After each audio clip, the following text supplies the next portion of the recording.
afternoon and welcome to another edition of Clincheck Theater Thursday. Today we're looking at a very small nuance. This is a case that ended very well but has a little bit of a posterior open bite that the patient can feel kind of hard to see, but the patient feels a little bit. And the diagnosis that the doctor made was that they have an anterior interference here on the canines that we'd like to kind of remove, kind of draw that occlusal interference and kind of see sort of a red sort of attachment, kind of a red hit there, kind of a hard hit on that canine. So what instead we're going to program to do is to kind of intrude lower anterior canine so that we can create some space on it. They're also doing a little bit of premolar extrusion. I don't know if I love that. I would probably get rid of the premolar extrusion.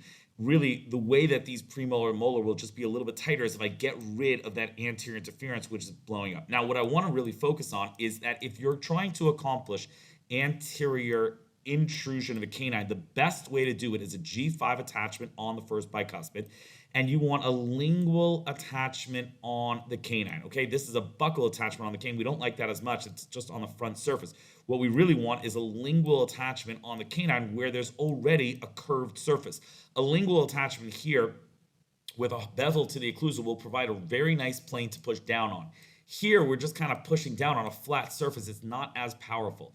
The other cool thing that we should probably take advantage of is if you ever have a situation where there's just kind of canine extrusion and the laterals are, when there's canine intrusion and the laterals are not intruding, what we'd want to see here is the lateral support attachment.